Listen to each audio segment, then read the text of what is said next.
이번 주처럼 정말 국제 뉴스가 우리에게 정말 핫하게 들리는 게 또 있을까 싶을 정도로 일단은 황기식의 국제시장 동아대학교 국제전문대학원 황기식 교수와 함께합니다. 어서 오십시오. 어서 오십시오. 안녕하십니까. 예. 너무너무 재밌게 지금 보고 있습니다. 미국 대선이 이제 하루 앞으로 다가왔습니다. 유권자 절반이 투표를 마쳤고 굉장히 열기가 뜨겁습니다. 그러네요. 이 정도인지 몰랐습니다. 말도 많고 탈도 많았던 사전 투표 지금 네. 9천만 명 유권자가 사전 투표를 했거든요. 우편 투표는 몇 명이냐 6천만 명 정도가 했고 미리 현장에 가서 투표한 유권자는 3천만 명 정도입니다. 네. 그래서 9천만 명이 넘어섰는데 이게 엄청나게 많은 숫자입니다. 4년 전 기준으로 봤을 때는 이미 2배를 넘어섰고요. 등록한 유권자들의 한 45% 가량이거든요. 미국 총 유권자가 한 2억 3천만 명 정도 됩니다. 네. 예. 이 유권자가 모두 투표하는 건 아니잖아요. 네. 그렇죠. 4년 전 기준으로 봤을 때는 한 60% 정도가 투표한다고 봤을 때는 4년 전에 1억 4천만 명이 투표했거든요. 예. 이번에는 그거보다는 조금 더 높아서 한 60% 정도로 본다면 한 1억 한 5천만 명 정도 되는 거거든요. 네. 그러면 그 중에서 9천만 명이 사전 투표를 했으니까 다 했네요. 실제 투표할 수 있는 사람들 중에서는 한 70% 정도가 이미 투표를 했다라고 볼 수 있겠습니다. 그러면은 사전 투표에 또 한 유권자에 대한 여론조사 같은 게 있잖아요. 네. 그렇죠, 네. 있죠. 그래서 보니까 당신은 누구를 지지하는 사람입니까? 그랬더니만 민주당 지지자가 46%고 사전 투표한 유권자 네. 중에서 공화당 지지자는 30%거든요. 예. 예상할 수 있었습니다. 공화당 지지자는 현장 당일 투표를 선호하니까요. 예. 그런데 우리가 궁금한 거는 이런 전국적인 투표에 대한 여론조사는 이미 잘 알고 있잖아요. 네. 마지막 여론조사를 보더라도 바이든 후보가 52%, 바로 지난 주말입니다. 이제 트럼프 후보는 42%, 한 10% 차이 나는데 경합주는 또 그렇지가 않았거든요. 예. 6개 경합주가 마지막까지 모르겠어요. 그런데 경합주에 대해서 사전 투표를 조사를 했더니만 공화당 쪽을 찍은 후보가 42%고 민주당 후보를 찍은 쪽이 36%거든요. 경합주만 봤을 때는. 네. 예. 이렇게 됐을 경우에 진짜 모르겠네라고 하는 거거든요. 그래서 지금 이게 그럼 뭐가 중요한 마지막 남은 이슈냐 하루 남은데 그러면 결국은 마지막 당일날 누가 투표를 하느냐는 거거든요. 누가 유권자 어느 쪽 유권자를 더 많이 끌어내느냐는 겁니다. 그래서 민주당은 당연히 민주당 지지가 높은 흑인 투표율을 높이는 데 집중하고 있고요. 예. 흑인 투표율은 민주당에 절대적으로 유리합니다. 지금 근데 사전 투표를 보면 흑인 투표율은 25% 미만이거든요. 그러니까 흑인 유권자를 당일날 얼마나 많이 끌어낼 수 있느냐는 민주당의 사활을 걸고 있고요. 그 정도냐 생각하는데 지난 4년 전 선거를 보면은 흑인 유권자 중에서 힐러리 후보를 찍었습니까? 그러니까 90%가 힐러리 후보를 찍었고 예. 흑인 유권자 중에서 트럼프 후보를 찍은 흑인 유권자는 6%가 안 됩니다. 즉 100명이 투표하러 가면은 90명이 민주당을 찍고 6명 정도가 트럼프를 찍기 때문에 공화당을 찍기 때문에 흑인 투표율이 얼마나 높아지느냐가 관건이라고 볼 수 있고요. 지난 선거에서 흑인 투표율은 59%밖에 안 됐습니다. 예. 오바마가 당선됐을 때는 66%였습니다. 그래서 그 오바마 수준 정도만 흑인 유권자가 나왔더라면은 네네. 힐러리 후보가 당선됐다는 거죠. 그래서 이 부분이 상당히 중요하고요.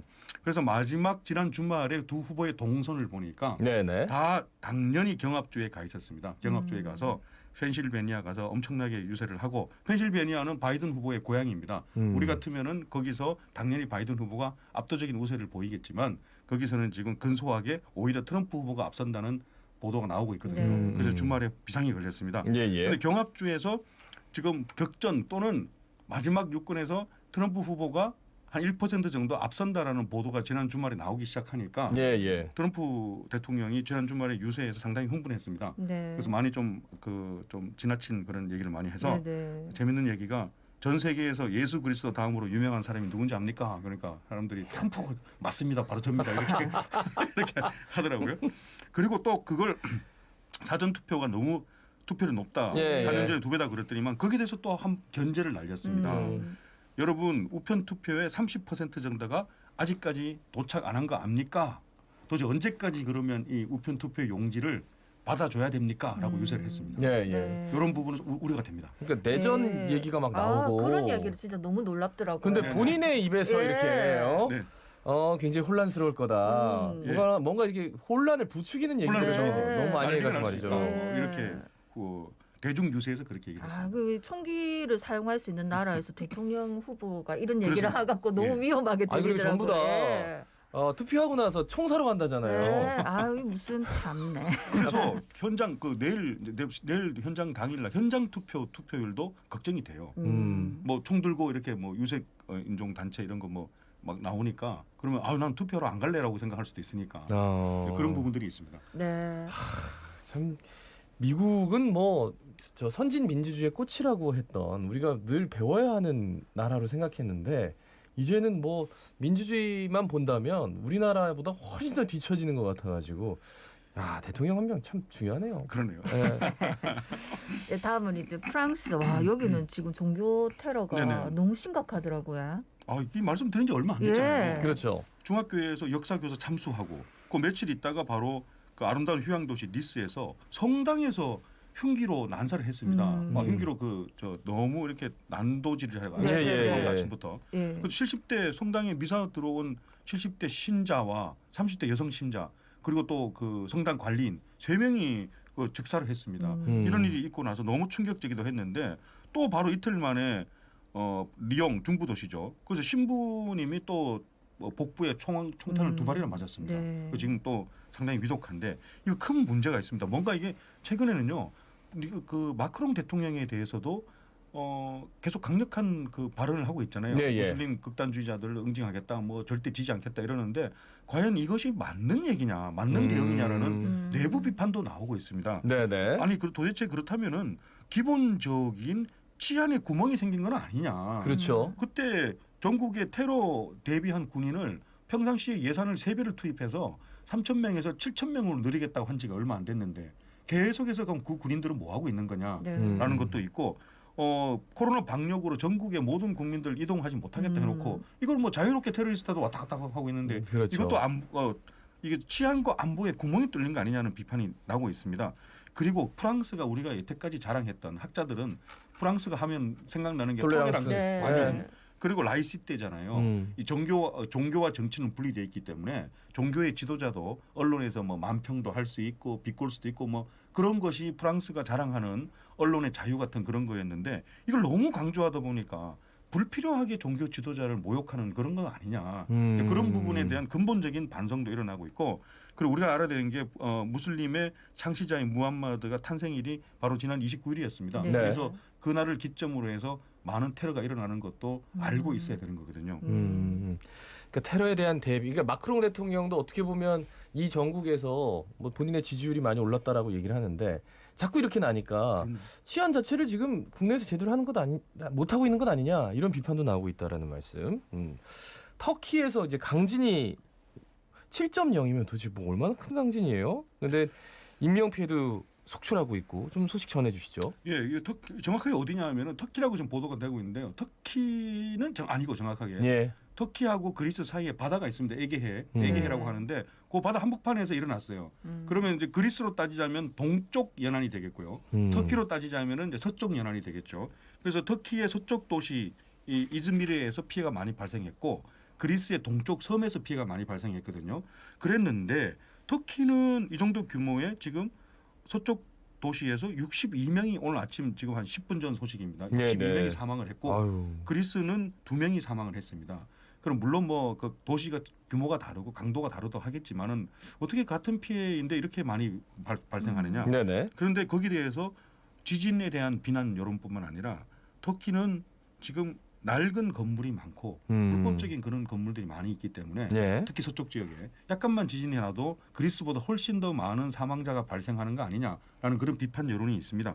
그래서 유명한 터키 대통령인 아르도안 대통령이 여기에 대해서 뭐라고 성명을 발표하는지를 좀 보고 싶었거든요. 계속해서 지금 나와서 마크롱 대통령 비난하고 하는 그런 성명을 그렇죠, 본인이 그렇죠. 직접 나오시잖아요. 예. 근데 이번에는 꼭 부통령을 시켰어요. 부통령이 나와가지고 죄송합니다. 이번 62명 피해 사망 피해는 지진 때문이 아니라 우리 터키의 낡은 건물에 대한 통제를 못했기 때문에 생긴 일입니다. 하고 앞으로 불법 건물을 단속하겠다라는 사과 성명을 발표를 사과는 했거든요. 부통령이 하네요. 사과를 부통령이 하더라고요. 그래서 이번에 부통령 얼굴 처음 봤습니다. 네. 그런데요. 우리가 이런 지진 피해를 아는 것도 중요한데 네. 하필이면 그 그리스하고 터키 사이에 생겼잖아요.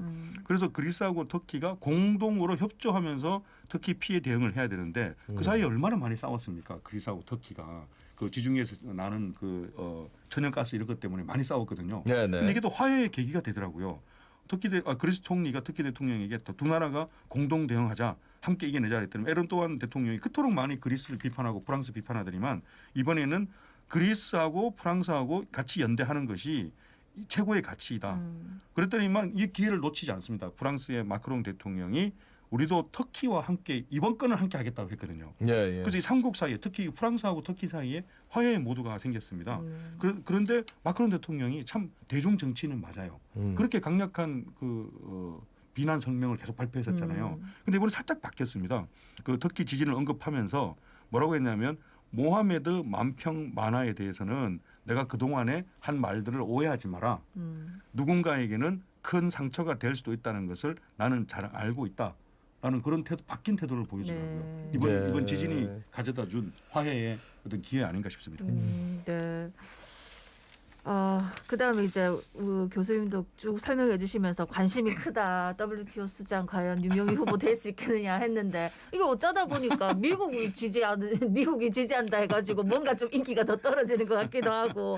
근데 이거 보니까 아프리카 후보 같은 경우는 아프리카에서 똘똘 뭉쳐가지고 하는데 우리는 같은 아시아 일본하고 중국에서 반대를 하더라고요. 맞습니다. 예, 이런 거는 이제 잘 알 수 있을 것 같고요. 예. 어쨌거나 지금 아직까지 공식적으로 당선자를 발표하지는 않았습니다. 네. 그리고 유명희 후보도 아이고 뭐 저 아름답게 이번에 승복하겠습니다라고 하지는 않았습니다. 네네. 내부적으로는 지금 언제 그러면 그 사퇴 시기를 발표해야 되느냐 정도까지 와 있습니다. 응고지 아프리카 나이지리아 후보가 110표 정도를 확보했고요. 예. 우리 유명희 후보가 한 60표 정도를 확보했기 때문에 마지막 만장일치 과정 전에 발표한다라는 그런 얘기가 있습니다. 근데 아까 우리 하시미께서 말씀하셨지만은 일본하고 중국 바로 우리 주변국 네이버링 컨트리가 제일 반대를 하고 있습니다. 네. 저 멀리 떨어져 있는 미국은 찬성을 하고 있고요. 그런데 그러니까. 일본에 대해 반대는 좀 이해할 수 있잖아요. 네. 왜냐하면 동상 갈등을 하고 있으니까. 예. 근데 중국의 반대 이유는 저희 학자들도 좀 분석을 하고 있거든요. 왜 이렇게 처음부터 계속 반대했거든요. 근데 문재인 정부는 중국하고의 외교 정책에 상당히 많은 공을 기울이는 정부인데 네네. 왜 이러냐? 처음에는 그냥 단순하게 저희도 생각했습니다. 우리 그 유명희 후보가 친미 좀 미국 프렌들리한 후보기 때문에 그런가 이렇게 생각했었는데 아닙니다. 반대파인 응고지 후보는 아예 미국 여권 소지자거든요. 네. 미국 시민권자예요. 그래서 이런 부분은 좀 설득력이 떨어지고 아무래도 지역 균형을 우려했다라는 것이 좀 제일 설득력이 있겠습니다. 우리는 WTO 사무총장만 생각하지만 4명 자리를 가지고 있는 WTO 사무차장도 상당히 중요하거든요. 예. 어찌 보면 상당한 실무 협상력을 가지고 있다고 봐야 되는 거거든요. 그 WTO 사무차장은 지역별로 4명을 안배합니다. 미국 하나, 중남미 하나, 아프리카 하나, 뭐 그다음에 아시아 하나 이런 식으로 하고 있거든요. 지금 중국이 그 한 자리를 아시아표 한 자리를 차지하고 있습니다. 지금 현재 WTO 사무차장. 그래서 그럼 WTO 사무총장이 이제 아시아, 한국, 코리아가 되면은 그동안 오래 해왔던 아시아 자리인 WTO 사무차장 즉 중국 자리를 이제 사표를 내야 될 가능성이 있기 때문에 그런 부분을 현실적으로 가장 우려했다라는 것은 상당히 설득력이 있습니다. 그리고 아프리카하고 차이나하고는 상당히 친하잖아요. 네네. 그렇죠. 그리고 아프리카에 대한 경제적인 어떤 지배력, 친화력 이런 것도 유지해야 된다. 이런 분석이 상당히 예의가 있습니다. 네. 네. 그리고 이제 마지막으로는 제가 굉장히 좋아했던 배우인데 007 배우죠. 시온 코너리 90세로 사망을 했습니다.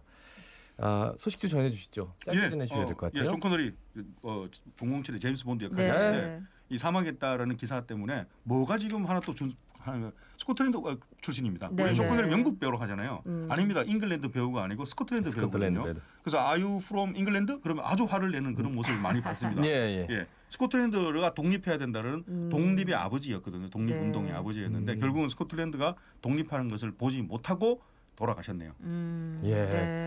그때 시온 코너리 이분이 딱 등장했을 때 저는 느끼는 게 이 남자가 말이야. 나이가 들어도 저 정도는 되면 얼마나 좋을까 그런 생각 많이 했거든요. 너무 멋있게 이렇게 나이가 들어가는 게 느껴져서 말이죠. 한때 전 세계에서 가장 섹시한 남자 배우로 뽑히기도 했다는 기사를 그러니까 봤습니다. 그때 그 연세가 보통 연세가 아니었거든요. 네. 자, 말씀 여기까지 듣겠습니다. 고맙습니다. 고맙습니다. 지금까지 동아대 국제전문대학원 황기식 교수와 함께 말씀 나눴습니다. 한지민 씨가 선택한 자동차 보험은